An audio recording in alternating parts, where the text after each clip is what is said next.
Hello everybody, welcome back. I'm sorry if I said that twice because I didn't think it was recording it. But I'm going to review all of the twisty puzzles, like Rubik's Cubes. And one isn't a twisty puzzle, but I'm adding it in here anyway.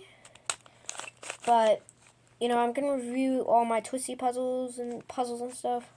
I'm going to exclude some since, because I'm trying to get someone to solve them because I don't know how. And I'm trying to learn, but the first one I got is the oldest 3x3 I have.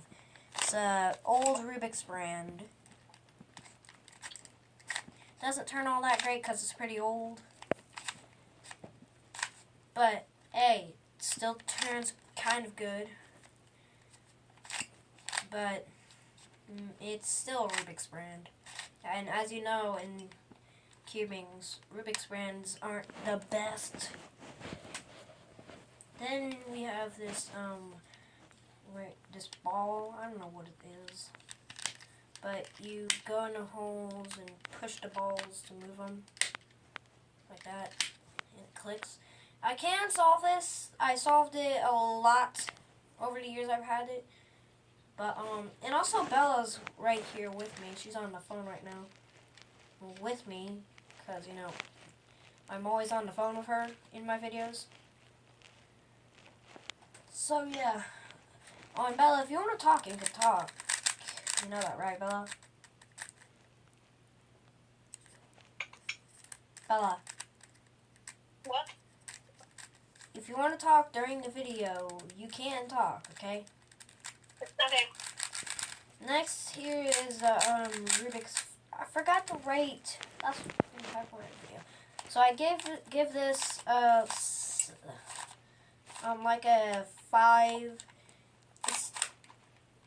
I am keeping this. I'm not selling it because I want to keep it so that it'll be like an artifact.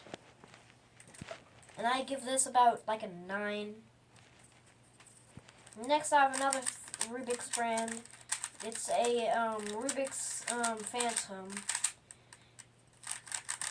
And the reason why the colors are all showing up is because, my room is heated up because of the heater I had on earlier. So yeah, I give this about like a, it turns pretty smoothly for a Rubik's brand, so I give this an 8. Or an 8.5, because it's pretty good for doing the L prime, U prime, and LU thing on. And I'm going to review 2 at the same time right here. And I'm going to give these a big fat 1. Despite being Rubik's Cubes that I have solved before. Ugh. These things are terrible. They don't turn well. As you can see, this one kind of locked up in spring. Let's see, it doesn't turn all that well. And plus, let's see, it doesn't. Sometimes it doesn't. They don't even want to turn at all, like that. So I give these a big fat 1.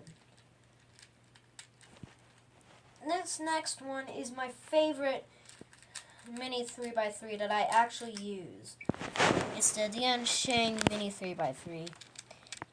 And it's not necessarily the best, because, I've seen cubes like the Gan 330. But in my collection, this is the best mini 3x3 that I have. It is M-sliceable. Let's see, I can M-slice. But still, it does come apart easily.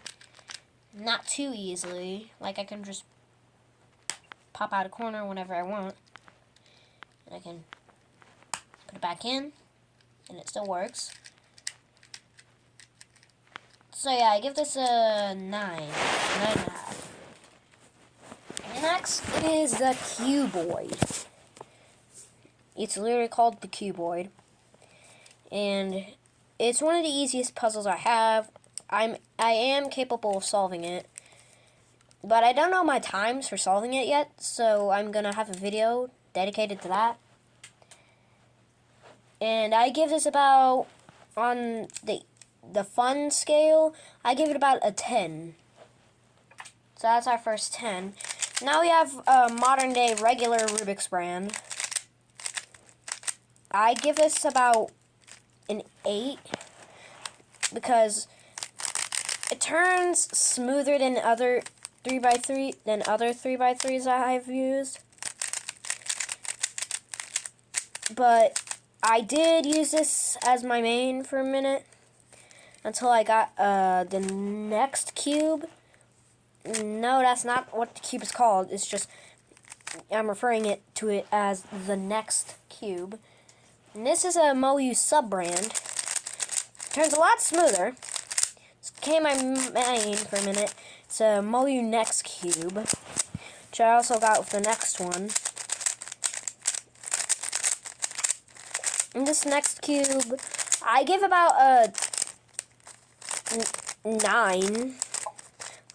But this next one is the best 2x2 I have.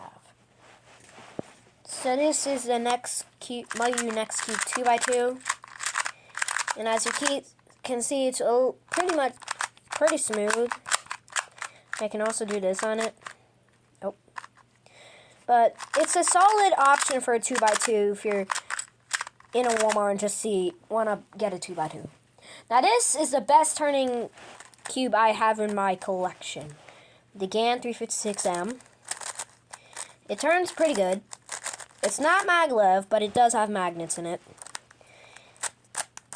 And I got my personal record for checkerboard pattern on it, for doing the checkerboard pattern, which is 2.26 seconds, which is pretty fast.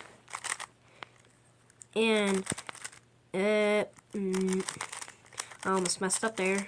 Let me quickly get that done. And this is our second 10. Oh. So yeah, next cube. This is another cube I can solve. I'm just like Z3 cubing. I always call tetrahedrons cube. Like, this is clearly not a cube, it's a tetrahedron. It's the Chi coin Pyraminx. The stickerless version, because you know I like stickerless. But the next few puzzles are gonna be stickered, so just stay for that. And I can also do this with it. You grab onto this side and start turning them, and away we go. Next is my other 2x2, the Chi 2x2. It is another solid option. It turns pretty smooth, but sometimes it kind of catches. So that obviously gets it a little marked down, but still, this is a solid 9. And this is also also a 9. I swear if that tablet falls. So back to tetrahedrons or pyramids. You have the regular Chi Pyraminx, which is a pretty solid option if you just want a good Pyraminx. You can go with the Chi one. But from Z3 cubing, I've heard that the GAN version of this isn't really that good. So for my next main Pyraminx is probably going to be the Moyu Weilong Pyraminx. So yeah, this does turn pretty good. I also used to have another Pyraminx, but since it was pastel colored, I gave it to someone else since I didn't really want a pastel color one. So yeah, I got this one recently, back in January. Yep.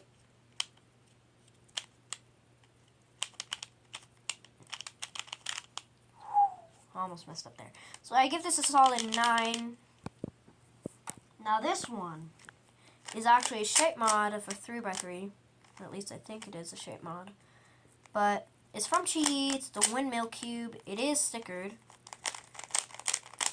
And I accidentally scrambled this once. And the only way I could get it back together without solving it is taking apart the pieces and putting them back together. So I'm currently doing the left-hand algorithm I do, the L prime, U prime, L, R. I mean, not R. U. I meant U. And this is my Mega Minx, which I'm in the process of solving, surprisingly. As you can see, I got the first step done, the white star. And yeah, for just messing around with it, the turning is pretty good. So I give this like an 8 because, you know, it does turn pretty good, but sometimes when you're turning it, it does that. Well, But I give this a solid 9, not an 8. Last cube, my Chi 4x4. It's not the best 4x4, but it's still the best one I have since it's the only one I have. But I really like this 4x4, and I like the patterns that I can do on it. I messed it up a few times, but, you know, I got the hang of it eventually. You know, messed it up a few times. Messed up, like, right out of the box. I tried doing a checker pattern on it, like you would do on a 2x2, and not the pattern I just did. And I was trying to do that pattern by doing this. And that failed pretty quickly, so I had to solve it with the solver since I don't know how to solve 4x4 yet. But, yeah, it's a solid option for a 4x4 if you're not really necessarily worried about how good it turns. And also, another thing with 4x4s is that you can solve it like a 2x2. So I hope y'all enjoyed that video of all my twisty puzzles. And with that, I will see you next week, or whenever Bella persuades me to post. And see y'all later. Bye-bye.